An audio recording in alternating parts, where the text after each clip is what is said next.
के तपाईँलाई थाहा छ?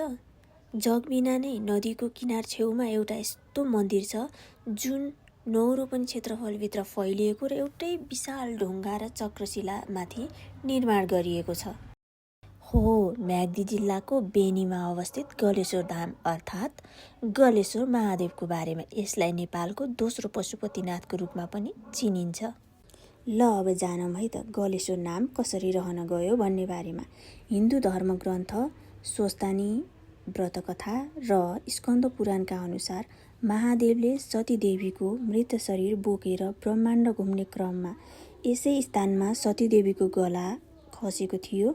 त्यसैले यस ठाउँको नाम गलेश्वर रहन गएको भन्ने धार्मिक तथा पौराणिक मान्यता रहेको छ। यहाँ पूजा गरिने जुन शिवलिङ्ग छ त्यो मानव निर्मित नभई चक्रशिला आफै उत्पन्न भएको भन्ने जनविश्वास रहेको छ। यस मन्दिर परिसरमा रहस्यमय कुण्ड छ जुन बराह पोखरी भनिन्छ। अझ रमाइलो कुरा त के छ भने यस पोखरीमा जतिसुकै खडेरी पर्दा पनि पानी कहिले नसुक्ने र ठुलो वर्षा हुँदा पनि पानीको सतह घटबढ हुँदैन भन्ने चलन रहँदै आएको छ।